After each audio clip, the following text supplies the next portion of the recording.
Hello, ladies and gentlemen, and welcome to the Thomas Podcast here today. I'm joined by Mr. Capo 97, Reese Marshall. How are you?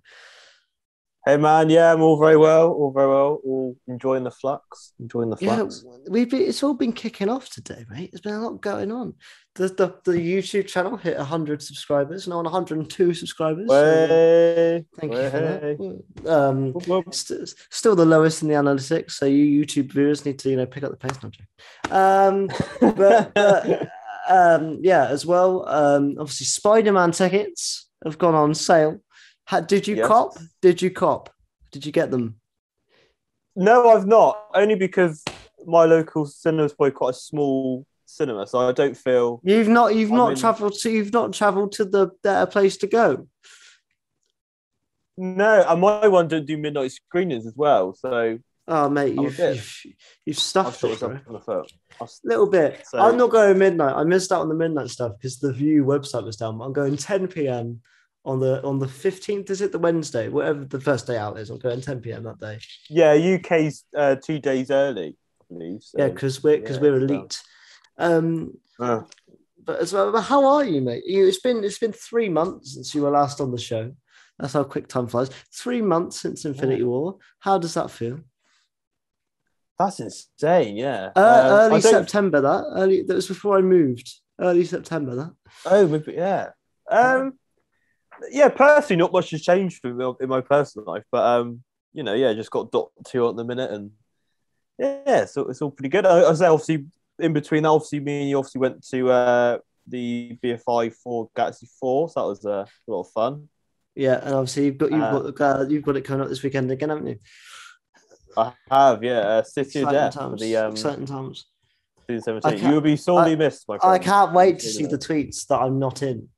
Um, that's my favorite thing. Yeah, And it's like that's but my favorite you, thing. When people had a great time out with my friends. I love everyone here right now. See all the selfies, and it's just me at home. Like, I felt that LFCC just gone because yeah, I kind of didn't want to go because obviously I was a bit like dodgy all the COVID stuff and their you're a bit non-refundable dodgy. thing. What? Well, no, with them like they don't give refunds, do they? Like Oh if yeah, they yeah, cancel the event, it'd be like you have to. So I didn't want to kind of like. Anyway, but yeah, I yeah. saw the photos from that and I was like, I wish I was there. Yes, Yeah, absolutely. No, I'm the same. My friend was there. My friend Oshan was there, and awesome. he got to meet Eccleston, who I heard was a bit of a moody cow. He got Oh to no, meet a lady from Agents of Shield that I don't know, and Nick Frost. So Nick probably Frost is I can't probably pronounce Ming her Na name. Wen. That's the one. I didn't want to get it. I Because didn't want to get. she's in Mandalorian Book of Boba Fett as I well. didn't want to. I didn't want to get it wrong, so I thought I wasn't going to try to test that and try and. I've not seen the show personally. I've seen the first season and gave up. So, but mate, before we get into Doctor Who stuff, there is some big news today, also relating to Spider-Man. Believe it or not, I know you saw it on Twitter. Oh, You know oh what I'm yeah, talking about. You put it on Twitter. I I do saw your tweet. now. We're all very excited. Is that Amy Pascal, the saucy minx herself, has said there's going to be another trilogy of Spider-Man films with Tom Holland in the MCU. It's all signed. It's all Yeah. done. Thank fuck for that. I was a bit skeptical about that, only because there's been some comments from Tom Holland saying he don't want to play the character when he's still 30. And obviously then there was rumours that after this deal's like gone, they were going to take Spider-Man away. But no, we can all take a nice deep sigh because we're going to get a new trilogy. So I also think though. how yeah. I also think those comments from Tom Holland, they're BS anyway, because he's always said since he's got the role for years and years that he wants to play it until he's up for playing it until Mm. he's. So It I was a think, sudden change of thing. yeah, I mean, I think as well because there was a thing in the back of my mind like, is this it? We know he's in another MCU film as well because that part of the deal still hasn't gone through. I remember when they signed this new two-picture deal. If I'm not mistaken, one of them was an extra MCU film that we've yet to see him Yes. appear in. So I think that's going to be Fantastic Four, personally, just because it's directed by John Watts. So it wouldn't surprise me if we put those two together. Also, Spider-Man, That the would make a lot of comics, sense. is known for teaming up with the Fantastic Four. So I don't know. But yeah, I'm really excited with this deal. You know me, big fan of Tom Holland. I think he's great. I'm really excited for this film. Andrew Garfield's a fucking liar. Do you know what though? I've said this. I said this to my friend. Is that I really hope after the film, he still just pretends that he was never in it. So even if he does interviews, and like, oh, we loved you in No Way Home. He's like, that wasn't me. What I wasn't film? in the movie. Oh yeah, I wasn't in the film. Like- It's a Photoshop, bro. You know, I That mean, wasn't me. but yeah, mate, can we just talk about this film? Because I think not only is this going to be the great, obviously we can't talk about the film quality, but I think it's going to be a great thing for cinema, and I think it could be the first film since pandemic to break that $1 billion. And I think that's a good thing. Well, as you said, the cinema sites that have obviously got the pre-order tickets, they've all crashed today because of the amount of people pre-booking. So that's a good indication. And yeah, like you said, obviously a lot of people, they've obviously confirmed the old Sony films, obviously with all the villains and that coming back. So a lot of people, like you said, all the rumors of Tobin and Andrew, and I think once. And there was another character as well, which I won't say on this podcast. So people don't know. But, I know exactly what you're talking about. You know what I'm talking about. But I mean, yeah, so there's a lot of like, what will there be in it? Who's going to be in it? Like cameos from other Sony Marvel characters. Yeah, exactly. And do you know what? I think that's a new good thing. I mean, people are talking about this like this is an amazing Spider-Man 2 situation. I disagree, mainly because number one, Kevin Feige has a hand on this, and he's a very smart man. Number two, I also think as well that this film is intentionally overstuffed, whereas that film, I don't think when they realized they were making it, they didn't realize how overstuffed it was until they made the film. But overall, I'm a fanboy shill. I like watching the old Spider-Man go up against the old villains. And do you know what? Even if they're not in it, I'll still enjoy the novelty of seeing the Alfred Molinas, I mean, for me, the big one is Willem Dafoe. That's the one I'm more excited for. I know everyone was like, oh my God, Doc Ock. But for me, Willem Dafoe is you talk about the original trilogy of Spider-Man films. I think he is the better villain of the two. That's my unpopular opinion for the day. I think overall that I just love how silly he is in that film. And you know this, I've got shit for this in our chat. I think those original 3 Spider-Man films are terrible, but on purpose. Like they're really campy and ridiculous, and I love it. No, I love how like silly they are. They're not good, but they're not good films, are they? Like you're not going to watch that today and go, well, that's as good as an Avengers. But it's so entertaining because of how silly it is that therefore it's good. Like Spider-Man 3 is the same quality as those first two. They're all as silly as each other. They're all hilarious. Like the fact that he's dancing and shit, like it's brilliant. I think they're all brilliant. The only thing that's really bad about themselves, I'll say, is Mary Jane's a bitch in all 3 of them. Whoa. No. I'm not blaming Kirsten Dunst. I'm blaming whoever wrote it. So that in the end of the second Spider-Man, she's like, I'll support you, Peter, no matter what you do as Spider-Man. Beginning of Spider-Man 3. Why are you Spider-Man all the time? Fuck you. Like, you what? All I say is I think with those films, like I said, a lot of people have nostalgia for them, and without them, we wouldn't be getting the MCU. Absolutely. And also Kevin Feige started out them. So, but I love them. I know. I enjoy watching them. I think they're like. Think they're shit. No. I don't think they're shit. Like I think they're like. I think they're intent. I think because obviously, what's his name? The person that directed them. I should know this. Oh, Sam Raimi. Like he's known for making like hammer campy horror films. I think he did the exact thing. He's like, right, if I'm going to make a superhero film, I'm going to make it as campy as possible, as ridiculous as shit as possible. And that's what's good about it, is that they're so ridiculous. You've got a villain on a glider with pumpkin bombs and the skeletons come down. And then he pretends to be a nan and you get a random old lady screaming. Like they're so shit in the best way. Like they're good films, they're entertaining. And he did that on purpose. Like I'm not saying that they're bad. I'm saying that they're so shit that they're good. It's sort of like The Room, you know. There's a lot of meme content to come out of them. I've noticed, but I haven't seen them in years, so I will be rewatching all of them before No Way Home. The only Spider-Man film I legitimately don't enjoy is the Amazing Spider-Man 2. That is the only one that I think. Do you know what? No, yeah, I did enjoy the first one, like you said, and the second one. Obviously, they were like, have you seen the scenes? They were like they were going to have Mary Jane in it. They were going to have like Peter Parker's dad alive at the end, and they didn't know what they were doing. It was a mess, like you said. So, but yeah, like I said, without that, we wouldn't would got him in the Yeah, MCU. So absolutely, and I'm excited to see. I'm excited to hopefully, wink, wink, see all three of them on the screen. they'll be in it. Yeah, no, I mean, look, you'd have to, like, without being mean, and well done. If you would have been hard charged to avoid the leaks, if you've avoided someone not seeing anything from this film, well done, because it's very difficult. It sort of seems like that original post leaked, and then Sony mysteriously things started to leak out very quickly about more things that might not be in the film. So part of me thinks, was some of it planned? I'm going to go with you, because this film as well has had the most leaks of any film I've ever seen in my life. This is like part of me is like, by the end they were like, right, can we just pretend? Can someone take a shot of this picture with insert character here that Reese mentioned indirectly, sat at a table. Yeah, okay, you'll call that a leak. Random Sony personnel, you leak that and it will go on the internet and everyone will talk about it and then they'll buy more tickets. Did you know the story behind that or not? No. So there's a similar person to you, does all like the movie stuff, called John Campia. Yeah. So basically he got sent them and he thought they were fake. So he's put them online, and then the person emailed saying like, no, these are real. And obviously by the time, and that's why they got those leaked photos have his logo on it, because he was like, oh, these are cool Photoshop. Yeah. And he was like, oh no. So so that's the origin of those ones.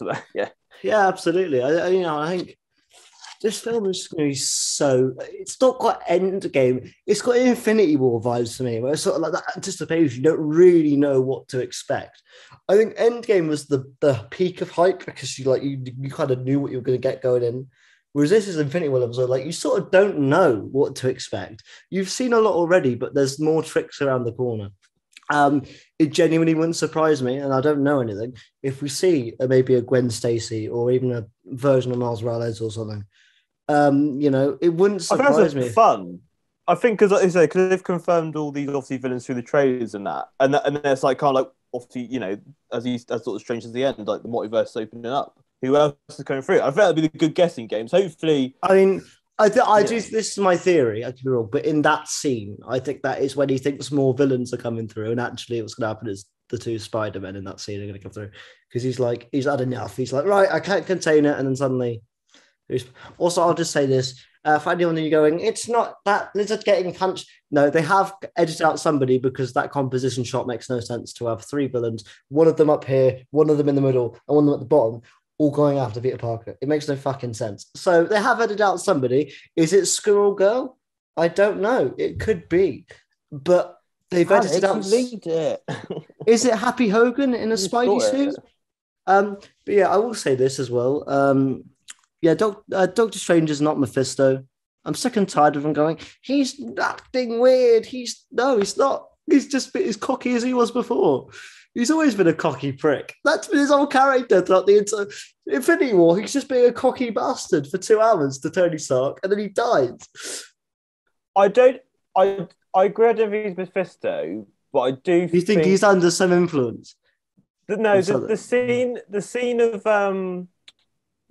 with him doing the spell and that, I don't see how he would have like thought, oh no, and then blame Peter for it. I think there's something aroused. I don't know. My theory is that I think he wanted to open up the multiverse in a sense. I think he wanted to, because he knows about I still subscribe to the theory that last post credits in WandaVision was Doctor Strange with his astral projection. Well, didn't they change it? Didn't they add him in? They edited a few lens flares, and people thought, because there was you could see things in the shop that I think a crew member or something, or like a boom pole. I don't know. So they as bad as Gene Guy in The Mandalorian. They should have kept Gene Guy in. I hate. There's some element to me, and obviously we're classic Doctor Who fans, so we know. But seeing blips and blops like that is sometimes fun. Just keep them in. No one's going, oh, Disney, they're unprofessional. They've left the Gene's guy in a shot of The Mandalorian. It's kind of funny. What? I think, yeah. I mean, the one that was sad out to me, I think, is at the end of the Doctor's Daughter. I think it might be the Sontaran one. I'm not too sure. You could literally just see a studio light just in the background as as the shot twists. Oh yeah, I think it's I think it's the Doctor's Daughter. But like you said, I never until people point this stuff out, you never know. There was a big one on me on Twitter. I don't know whether you saw this. Is that the Time of Angels is actually outside for most of it, and suddenly it like what? Mind blown. I saw that and I was like, oh shit. I when we watch it now, only just to kind of watch it in the context of knowing that it's still outside. Yeah, that was insane to me. Yeah. And our last bit of Marvel cleanup is Hawkeye. Episodes 1 and 2 debuted last week on Disney Plus. And you know what? I thought it was solid. I thought it was fun. It's exactly what I want a Hawkeye television show to be. A bit of fun, nothing too universe groundbreaking. Just a bit like I said, it's a bit of fun. You put it on, you have a good time. There's a dog.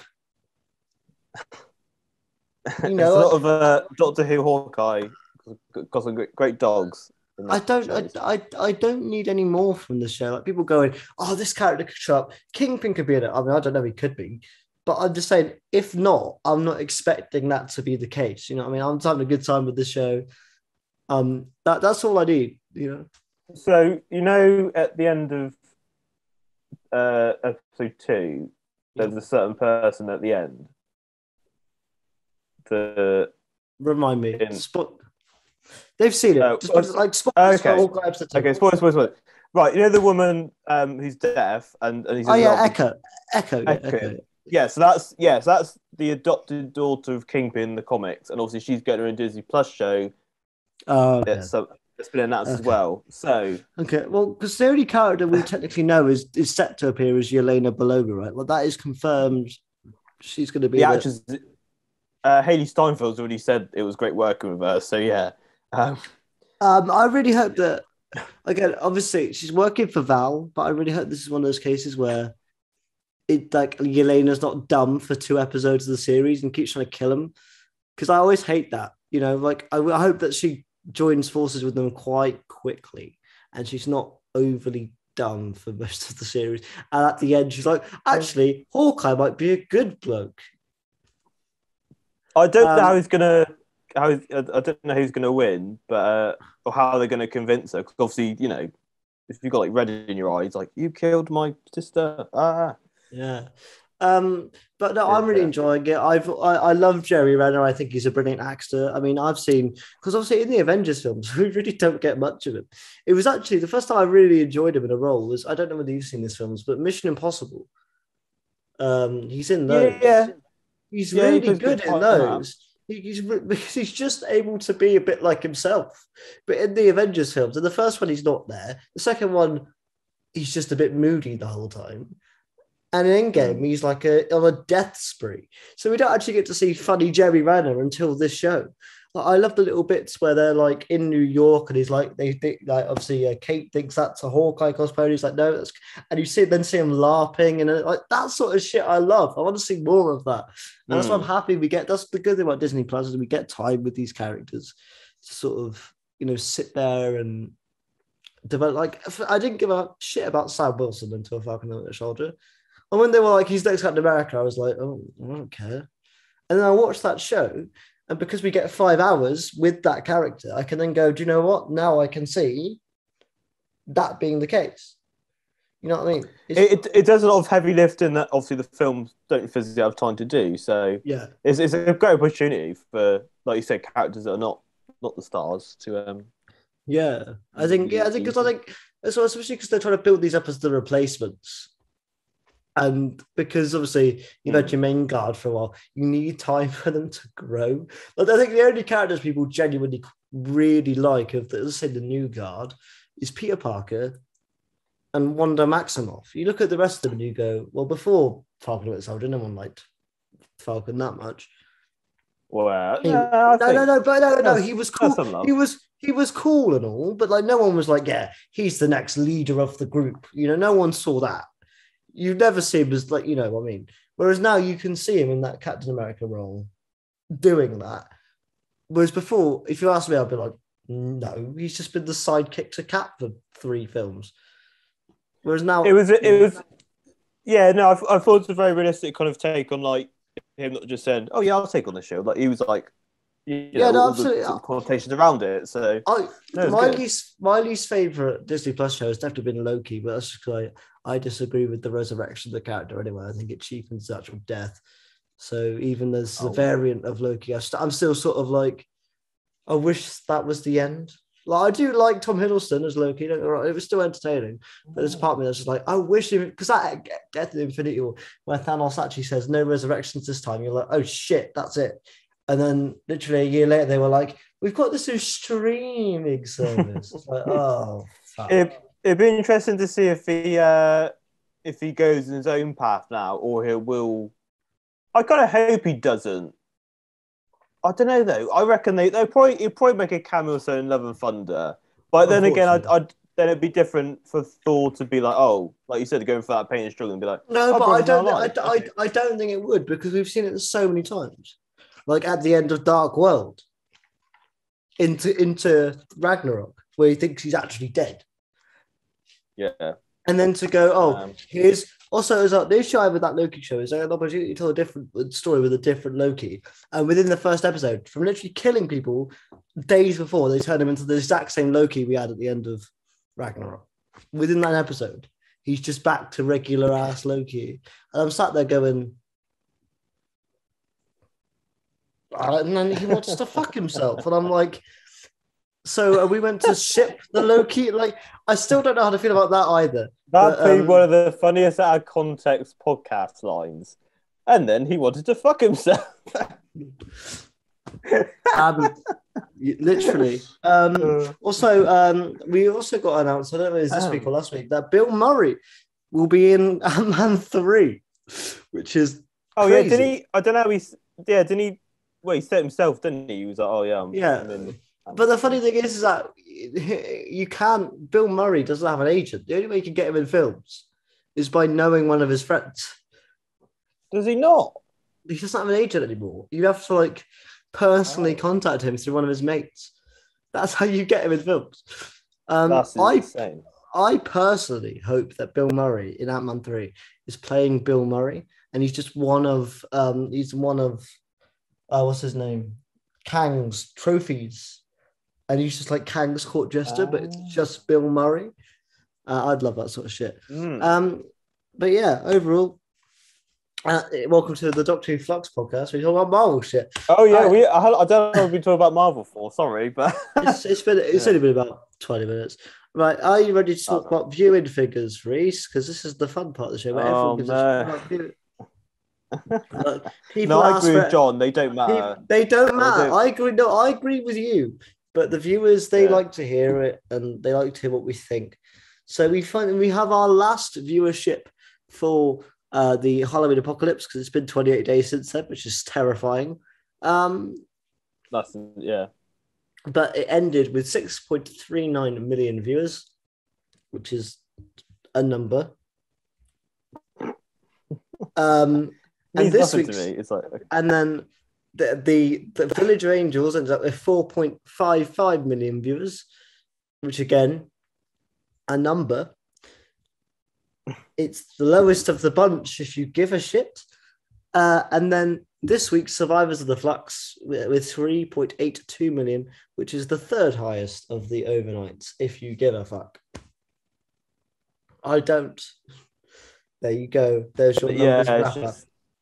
It's semantic. I've said this. Look, if Doctor Who is still the 15th most watched program for the week, it's not getting cancelled because then you'd go, well, fuck, Loose Woman. That's on the chopping block. They're not going to fucking cancel Loose Woman. You know, like, you know what I mean? It's like it's so dumb that people are like, Doctor Who's not watched by 10 million people anymore. Oh no, it's like 10 million people aren't watching TV anymore. Yeah, I said I don't want people discussing it, but then when people take it too seriously, it's like you said, like Rusty Daves is coming back. That's definite. It's not going anywhere. You know, it's a worldwide phenomenon. It's I think Okay, if you're interested in that thing, cool. And also, if you want to know, Doctor Who was the 5th most watched episode or program that day. Could you guess the 4 programs it lost to? I was going to say on the subtube, but that wasn't on Nope, because I think they've had to shut down because of the storm. Yeah, production. Yeah, yeah 'cause, I imagine Country File and Strictly.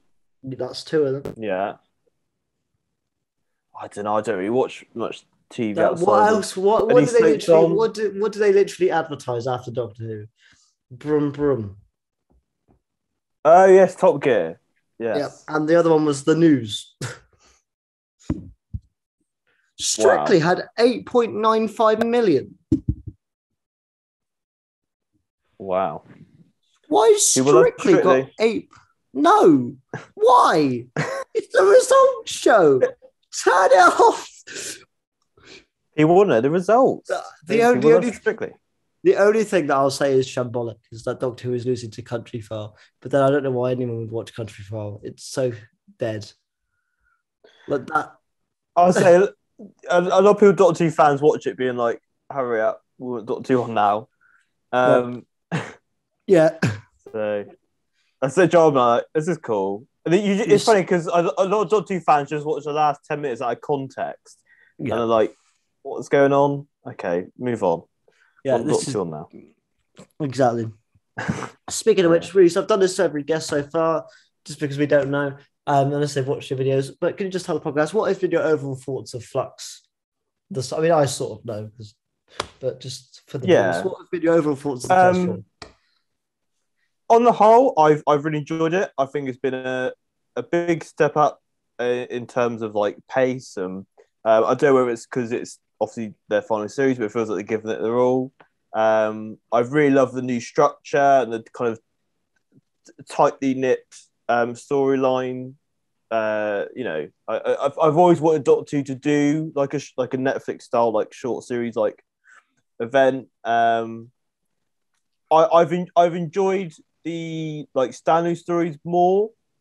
So but episodes 2 and 4. Yeah, I say 4 is probably my favourite. I know. Obviously, when we originally watched the time one, we were drunk and tired. We were drunk and tired, but I still don't think it's the best. Like I don't. Yeah, but Reese Marshall whole, being a bit negative. You never see that on Twitter. Well, people, yeah, no. I don't have to say as well. I have to give props to your Twitter for the most positive thing I've ever seen. Like you'll get a GIF and you'll go, "This is everyone. How excited they are for this." And I'm sat there like, you know, fair play to a lad because you live in the Twitter southwest. You live in the southwest of England, lad. So just be that positive. It's fair play to you, mate. And I know because I live there as well. Doctor Twitter quite negative. I don't know. I look very negative, extremely negative. So I'm just like, I'm not. You're the opposite. You're the opposite. You're the opposite. It's like everything's good. Let's try and counteract the over negativity and Right, as I said, everything's been pretty solid so far. What did you make of? Because I think this one's been the most mixed, I'd say. If you look on, like some people, what would you say about this one personally? So I watched it. I watched it last night, and I've also watched it in portions because I've written my sort of breakdown video, like cause I do like Easter eggs, and so I've kind of watched it 1.5 times.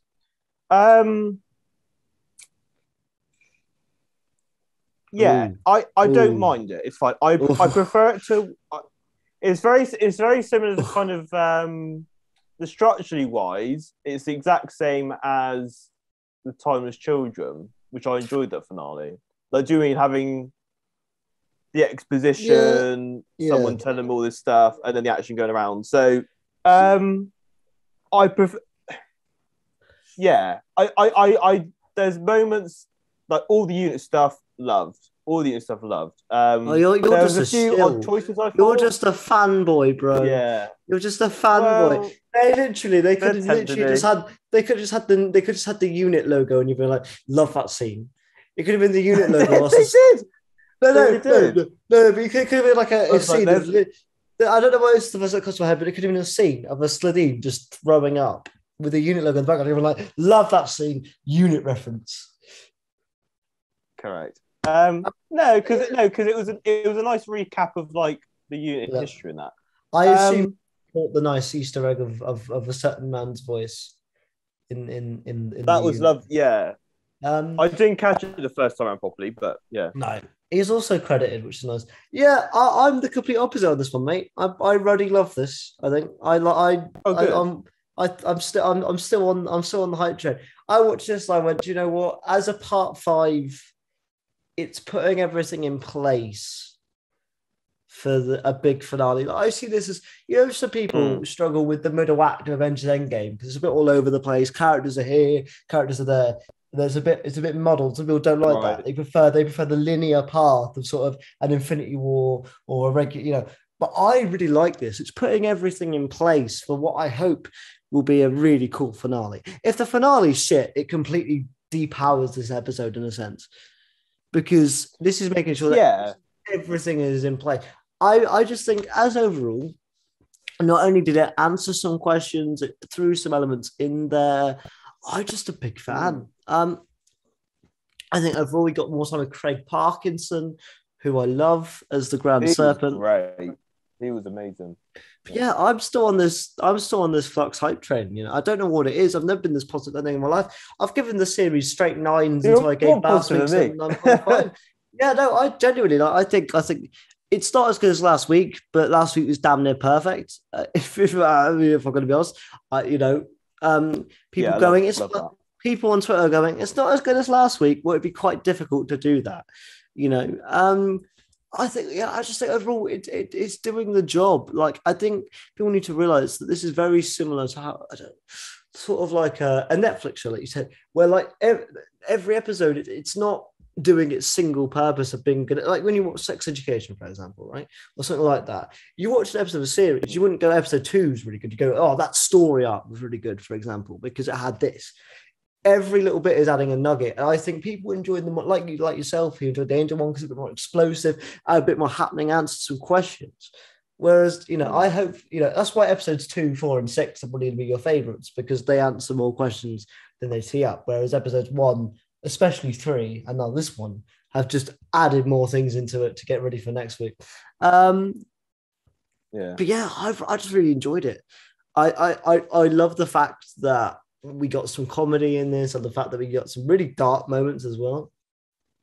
We got a lot more time with Dan and Yaz, which I praised last week. I think they're really good together. It's good to kind of have that experienced companion with the not so experienced companion, and then you throw in the guy from Pirates of the Caribbean. I forget his name, Jericho, but I don't know what his dad's name is.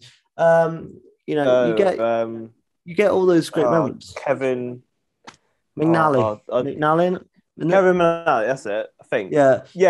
I'm really pleased they kept him over, because because then it's a good element, because if Dan and Yaz were going for it, then they wouldn't have, they wouldn't say as much, because obviously they know what's going on. But obviously, I understand why production-wise, but in story, did they just ditch that young girl?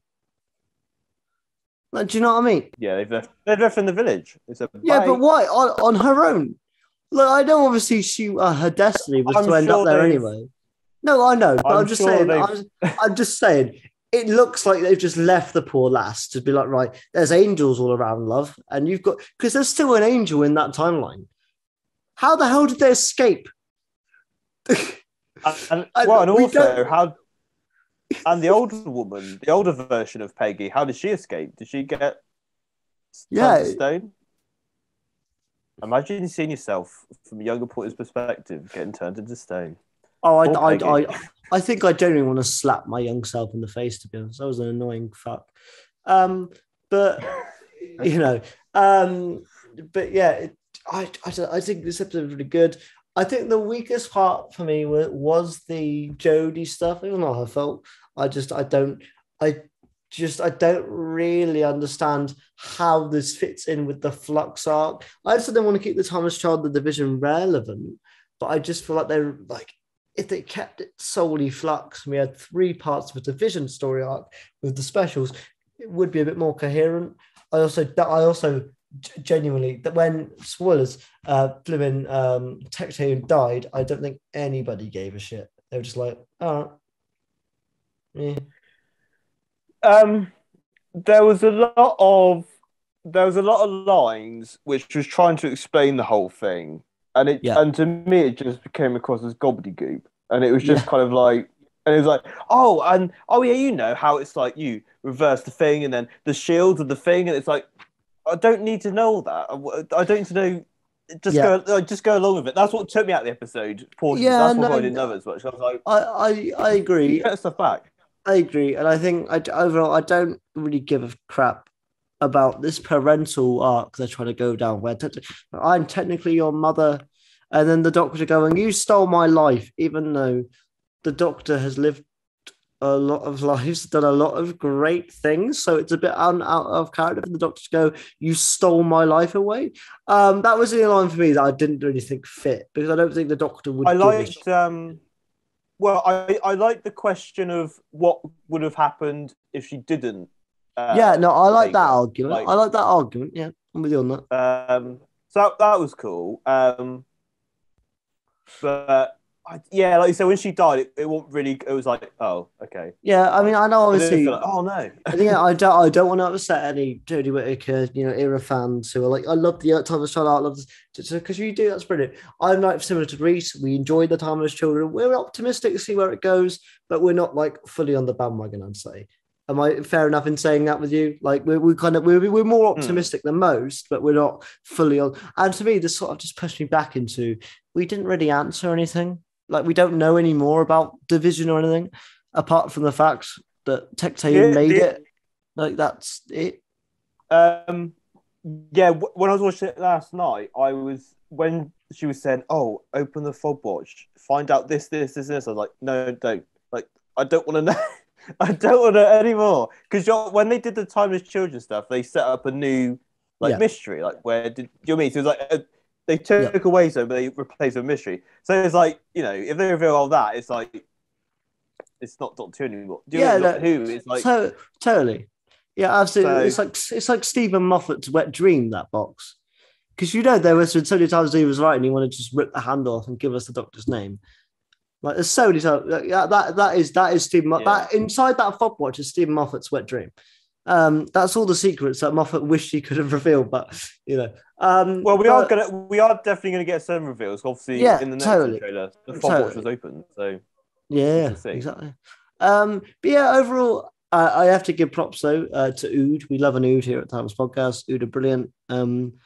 Big up Ood. But as well, credit to one of the coolest looking shots in history. Jodie Whittaker surrounded by angels, whilst Jodie Whittaker talks to herself through the way of angels is pretty cool. Did you notice that they used Jodie's voice for that bit at the start? I thought it was a pretty nice touch.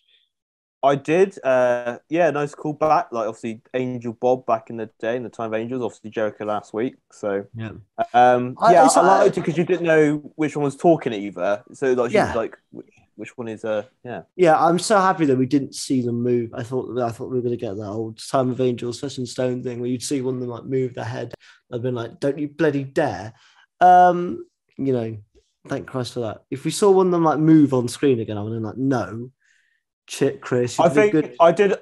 I did imagine a lot of people would be quite annoyed because at the start it was paid jokes fact. She was knocking it and like going like pretend. Do you know what I mean? Being like haha.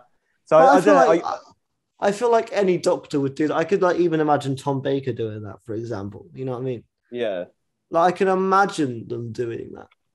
And I think because last week was so like good with them. Do you know what I mean? It's like do what you want now. It's fine. yeah, We've had a great I also episode. think as well, people I've got something on Twitter like, oh, there's a room of angels, surely they're all going to turn to stone. No, that most of them are covering their eyes, so therefore they didn't see each other.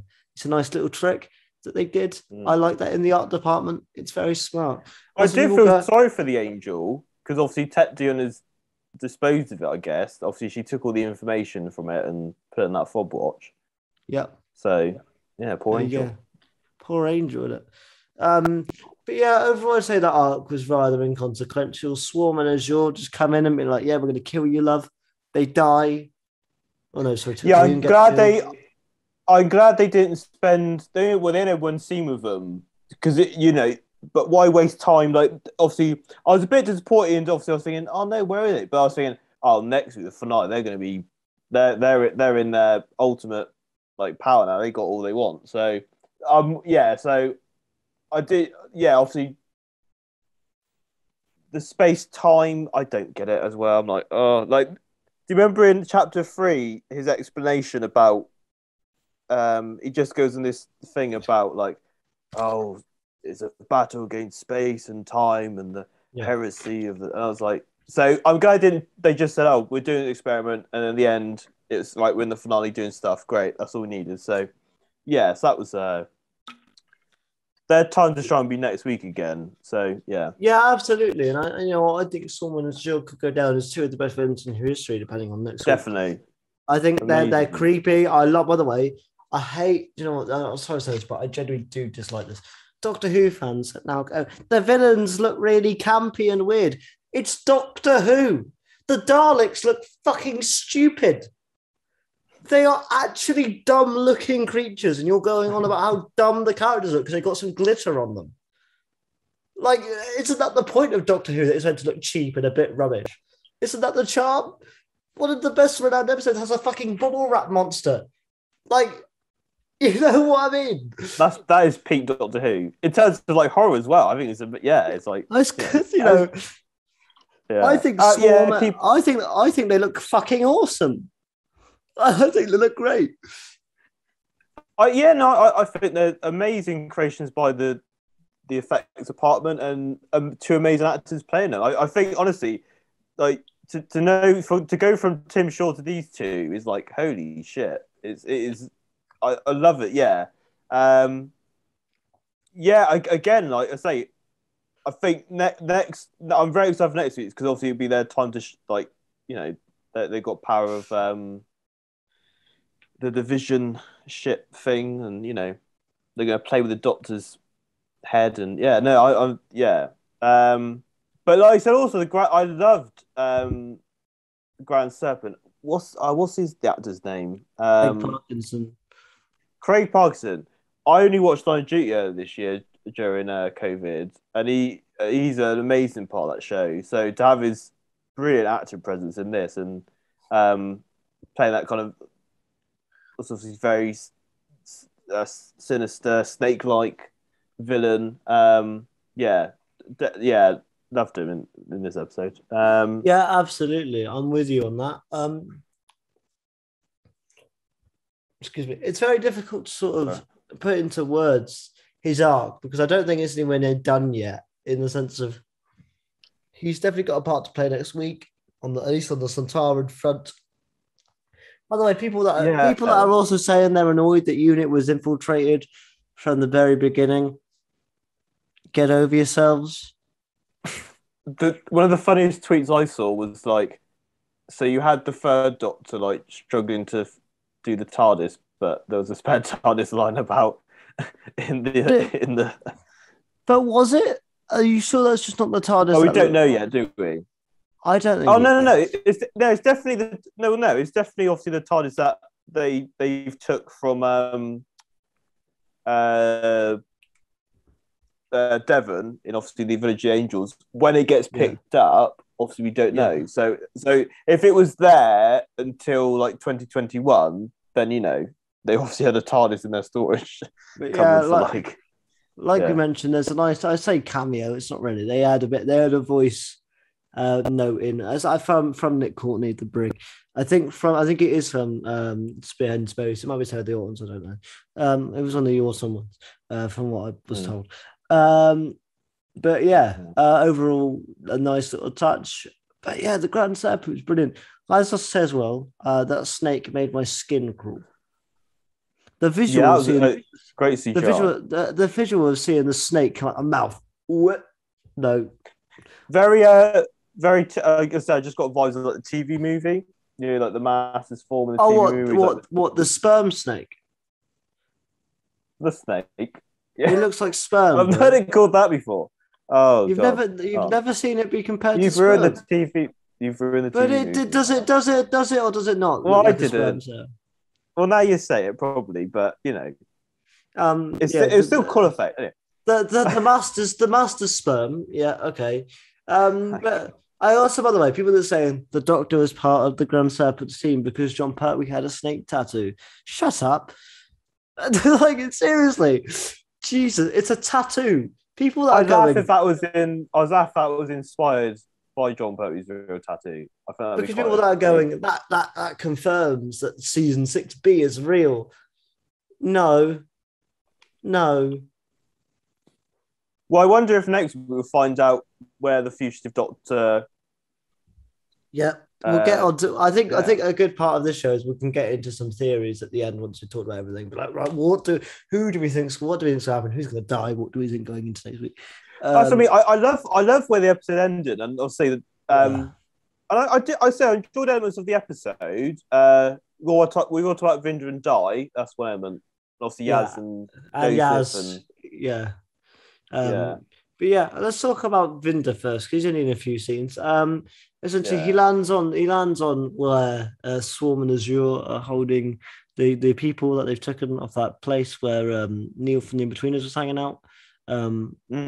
They've taken them, and then essentially he gets captured by Passenger. Turns out that was his plan all along, though it seems, because he bumps into Di. And she's like, "Hey, I want to kick some ass." So I don't know what they're going to do next week, but it's good to know. Give me your gun. Yeah, she was like, I got a deal to set with them. So I assume she saw her averages. Yeah, so excited to see her use Vinder's gun. It was. I felt so bad because Vinder, obviously, Bell's obviously space hijacked from Carmelita, and he goes like, "Oh, someone must be off in a hurry," and it's like, "No, you were so close." That's the fun of it, isn't it? Yeah, I mean, overall, I'm going to say this about Vinder and Bell now. It wouldn't surprise me if Chibnall does the killing card. They meet up for a scene, then one of them dies. It wouldn't surprise me. I don't want it to happen. Again, I've got another really sad theory at the end of this video, but I'll get into that once we've talked about everything. But yeah, like you said about Belle, essentially her role in this is to get transported by Carvanista, and we don't see them again to the very end, where we get a nice little visual. You know the monolith that they're doing. Yeah. I swear that's the Gallifrey Citadel, like the outer shell of the Gallifrey Citadel. Maybe you know more than me. You're more nerdy than I am in this. They didn't say it, but yeah, it just felt like. Yeah, go follow if you don't already. Go follow Reese's channel for like all the Easter eggs and shit there, because you're a Doctor Who hive mind. You are. I forget things quite quickly. That's all right. But yeah, I mean, you're wearing it now, aren't you? Is that not the Gallifreyan symbol on your t-shirt? Am I mistaken? This is, yeah. I've got the Gallifreyan. For people listening, it's the Rascal symbol with the Council of Time. So yeah, let's talk about the this episode then. So we have Yaz, Eustachius, and Dan going around the world. It seems, in essence, to try and get back. I don't really know what their plan is. You don't really know either, which I like. I kind of like the air of mystery, as it were, to them and what they're doing. That's where you get the fun higher clip from the trailer when Dad's falling through and Yaz is just done with them already. It was fun to see those trailer clips in context. Yeah, I think as well. There's some brilliant stuff like the Phasmin ship as we go mental because of that one hologram from the Doctor. Oh God, that was lovely. I thought. No. Here's this though, right? When did she get the time to film it? Because she mentions Dan, which means during all of this, somewhere after meeting Dan, she thought we have some downtime to record a lovely little hologram. No, it's literally in between the cliffhanger for Once Upon a Time.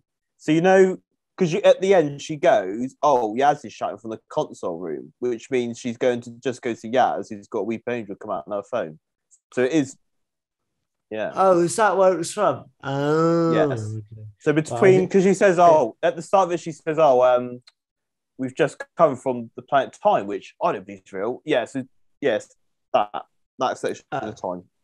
Right, cool. Yeah. Okay, well that's fine. Anyway, the Phasmin sorry to be in the comment section. Yeah, that's fine. But yeah, overall, some brilliant stuff. Essentially, their plans to get back.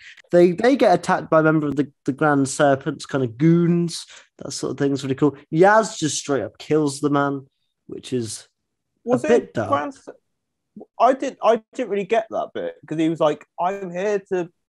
You can't stop the future." It's a member of the Grand Serpent, yeah. That makes a lot more sense now. And then Yaz just straight up kills him. If I'm not wrong. Oh, no. He takes his own. Oh yeah, he takes the side up. Either way, that is very dark for Doctor Who.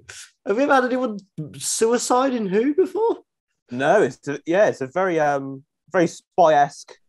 Obviously, children wrote Spyfall. I love how Yaz is in phase. Like, I love how she's like, put him under the bed. I'm Dan's side of. That's where I sleep. She's like, oh, we'll move him then. Yeah, I don't think you kind of did, but you didn't get a real sense. I don't know if you might do after this, but how the 3-year thing is affected. It's a big chunk of time. Yeah. So it'd be interesting how that has affected. I don't know if we have time for it in Flux, but maybe into the specials, we'll see how time has affected.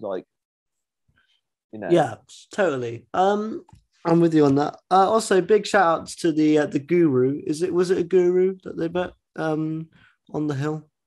Oh was it a guru? He called himself a hermit, didn't he? Like, obviously, he was a recluse up a mountain, and I was watching it, being like, "What is going on?" But it was funny. I love how he's like, "Did you not bring me a newspaper?" He's like, and then like, and he's I love Dan, who's like, well, it's actually quite rude. Come to think of it. Now you mention it. I'm trying to get they were. I'd say it was a lot of fun having that globe-trotting adventure with those three. Again, what they've been doing for 3 years, I don't know, but obviously they're finding that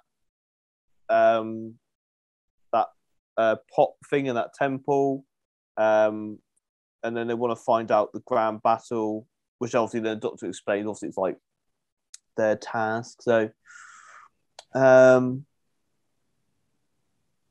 it was just a lot of fun. I tell you what, as well. I don't know if we'll talk about it later, but the Joseph Williams character. Yeah. I don't know about you. I've not. The last few times he's been on, it's because you don't know the whole thing. It's got a bit annoying each time because it's like it just felt to me anyway. Personally, probably people disagree, but just be like I said, oh, I'm still here. I'm still So do it. But this episode, I obviously felt the sympathy for him because it was very nice when like Yaz was he was like Yaz said, "Oh my god, all my hard work and people call me crazy." That was all nice. He was the character Kumar. I didn't know he got a name, but apparently his name was Kumar. There was in the episode, I think. Yeah, but overall as well, like you said, overall this made the Williamson tunnels thing actually not annoy me as much. I was the same as you. I was said to John the past 2 weeks, and like he keeps popping up. It's really weird because we watched the Sontaran one as well, weren't we? We were like, what the hell? How has he got here, and why is he just walking off? So it's nice to get a resolution. Yeah, because the whole story, it'd be interesting to go back because it's isolated events, and as well now, in Out of Time when Dan meets him and he's got the Sontaran gun, I reckon it's going to be that's it now from episode 6. You reckon? I reckon he's somehow got a Sontaran gun and is fighting Sontarans. That would make sense. That's a theory. I'm just saying it now. I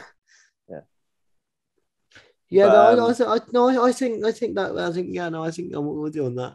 But overall, I think it allows that to make sense. But I think in terms of now, we need to just get into the wrap up. Essentially, everything kicks off. So we finally see Kate Stewart, who was teased last week in the next time trailer. We don't see her. We don't see her for about 40 minutes. She's in it, and turns out Unit isn't actually gone. So does that mean that all the way back in Resolution or whatever, that when the Doctor rang, the Grand Serpent knew it was the Doctor and therefore said that Unit was gone when they weren't actually gone? Because it doesn't seem like they actually closed down properly. I was a bit confused that because at the end scene, the Grand Serpent's like in a Unit base. So unless her call's diverted. But no, it was nice to add. I know in real life the real reason why Gemma Redgrave's wanting Series 10 and that was because of filming conflicts. So it's nice that they explain why she wasn't in Series 10 onwards, and it felt like it just felt like a really great reliving of like Unit's history in the past, and obviously the reintroduction of Kate Stewart. And obviously, we're going to see Kate in next week's episode. So it was a nice tease. Got a shout out to Osgood as well. So yeah, it was. I loved her scene. I love when she's like, "I'm the head of unit." Yeah. And you better leave now, otherwise I'm going to call a favour. It's like, oh. Yeah, my favourite thing, though, was Osgood, I'm going dark, and just smashes the phone. Yeah. But then, then we find out that the Grand Serpent's been on the blower. That means mobile phone for you youths up there. To the Sontarans. And they're primed and ready to attack. And turns out they do. We see them in the Williamson tunnels. We see them on the Lupari ships. They are everywhere. Their reveal. I just think another thing. Sorry, their reveal surprised me more than Tetian. Like Tetian, I knew it was. I was like, "You're Tetian. You're Tetian." It was like, okay. Yeah. But I was like, "Sontarans? What?" Yeah. Okay. I thought this was a great ending. I understand why some people would say that it was overdone. Because it was like, what the fuck's going on? I really enjoyed this. I think it's a sort of like tension where you go, oh, give us 5 more minutes. You know what I mean? Like, give us that, give us a bit more. But no, not to be. Mate, that's kind of the episode, as it were. Like I said, it's a lot of building blocks and building and building and building. And obviously, next week, hopefully, everyone will be back, including yourself, so we can talk about episode 6. Everyone's here. We can all chat. Oh, is it? Okay. That's the plan. That's the plan. Oh. You were here when you were here in the initial discussion. You were very drunk, as you always are. You always are in AM Zooms. On early morning Zooms, Reese will have a few ciders and get somewhat drunk. And he always forgets things. He's like, "Oh, am I on the podcast this week? Oh, what's going on?" It's like, "Yeah, that's you." So yeah, next week everyone's back. You, Beef, John. Elijah, that'll be a lot of fun then. Talk about episode 6, kind of. So hopefully, fingers crossed. Just overall, mate, give us a rating out of 10 on this one.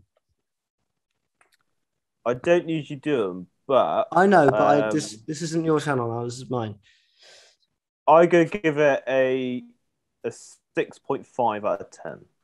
Oh, I'm gonna go for an 8.5 out of 10. Just as a whole, that's what I mean. Because then it's like, but then that's why I don't like giving like, I don't know, opinions or like ratings. Could be like, oh, we used to it was this. It's like, yeah, but my opinion can change. Like, it's like, what? Yeah, no, mate, don't worry. Don't worry. I'm not like the rest of Doctor Who's fair. I'm not going to strike the comment section though. Yeah, literally. Yeah. But 8.5 for me. Like I said, I think this is the job it is meant to do. It's not meant to be the big explosive finale. That's next Sunday, which I get like to where watch. it ended.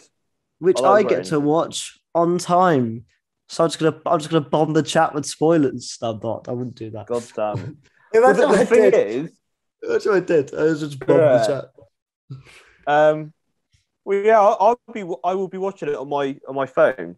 I have no other choice. So I will be turning off all of my messages on various online things, and so I don't get a massive pop up like someone's messaged you, not as about Doctor Who, but like just like text or WhatsApp. Like nope, off. But no, I am very excited for. I liked how it ended. Like I said, the Sontaran stuff I was like very surprised with, and obviously it's like, oh yeah, Swarm and Azora, cool. It's like, it's a shame. Yeah, the Tecton death. That was only part of it that was really undercooked for me. I think in the writing they obviously meant for that to be quite a big sort of whoa, she's dead, and all of us kind of went, unless you were really invested in the Thomas Child, which don't kill me, everyone, but I think that's a minority of Doctor Who fans. So I was like, I didn't care for this new actor she did a good job with but she didn't have enough time. Like she just seemed a bit moody, which is just sort of, Barbara Flynn, brilliant job with what she was given, but she wasn't really given much time to develop and be this. You know what I mean? That's what that kind of dragged the episode down for me. All the kind of, as I said earlier, the kind of gobbledygook trying to explain the place, and it's like they should have spent more time. Like you say, they should have spent more time really on that mother and daughter kind of because they sort of for each other, or they make it out as they make it out in the episode as if that should be a big part of their connection, but you don't really feel that. You never get that vibe ever between the two. You never get that. Like even in things like Star Wars, for example, with Luke Skywalker and Darth Vader, you still get those hints of that relationship. And they spend 10 minutes of screen time together, realistically, really, if we're being honest. Whereas even in the time we had in this story, they failed to kind of capture any kind of part of these guys being related. So when Tecteun does get killed, you're sort of like, I didn't like her anyway. She was going to blow up the universe in which I live. Like, you know what I mean? Like she never got her redemption like Darth Vader did, for example, before he gets killed. She just was still going to blow up the universe, and then she dies. It's sort of like, well, thank you, Swarm and Azure, for actually killing one of the pricks for once. Like, right? I don't know. I just didn't. I think they thought the death would be more effective than it actually was. Yeah, I guess. It would. I don't know. Obviously, don't know what the plan is. Obviously, for episode 6, but maybe maybe if they did cut off and she did have a redemption for what she's done to, because obviously she tortured the Doctor as a kid. Doing all those experiments. So maybe they could have. But then, I don't know. So they could have redeemed her in the finale. Then she could have like a more meaningful death instead of like a rush thing, the cliffhanger. But there, I don't know. I don't know what the grand plan is. So, but speaking of which, theories for next week. What you got? The Sea Devils are back. I'm calling it now. The Sea Devils are back. Omega's back. Omega's back. David Tennant's back. Oh god! No, none of those things. I'm very interested. The house thing now makes sense. What, Longbarrow? It kind of parallels what happened with the Fugitive Doctor, like seeing the lighthouse, and the stars going to be cool. It's going to be interesting to see what's revealed about the division. I want to get some Fugitive Doctor stuff. Do you think we've seen every character that's going to pop up? Like, do you think there's going to be a nice cameo from someone, or someone's going to be there? Or could be like No Way Home. Could some characters could pop up? Because Kate Stewart says she's leading the defense against the Sontarans, but who's in her crew? You know what I mean? If Unit's corrupted, who's she got? So, like, could we get somebody like, I don't know, a Martha, or maybe it's Rose? No. Parallel but someone like that, even an Osgood or even a minor character. Bring back Maisie Williams. What the fuck was she up to? Fuck it. No, I'm joking. I think I don't know if I want any like more returning characters, because I think we've got plenty of like. But I think Isabel, Carvanista, like. Yeah, but I reckon you can bring one of them in as like a little end tag, because you don't need to build them up, do you? They can just sort of be there, and all the Doctor Who fanboys and girls will be like, Osgood, Lee Evans, bring Lee Evans back. Lee Evans. That's it. That'd be brilliant. But no, who do you think's going to die? Who do you think's going to die? Because I don't think Flux will end with everyone surviving.